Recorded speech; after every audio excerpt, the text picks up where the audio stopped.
Kunis Vlog. Thank you for your support. Dito ako guys, oh. Nag-ano ako guys, mga gulay guys, oh.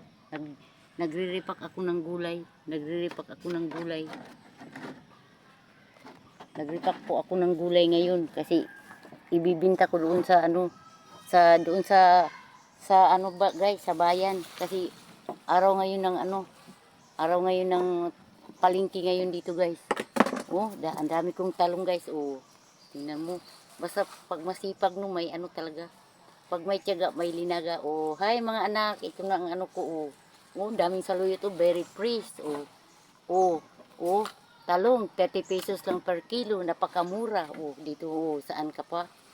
Dito na tayo guys. Kasi ano, yung talong ko, mura pa. Matamis-tamis to guys. Matamis-tamis ito. Oh. Matamis-tamis. Ang pag ano, hindi mapait ito guys.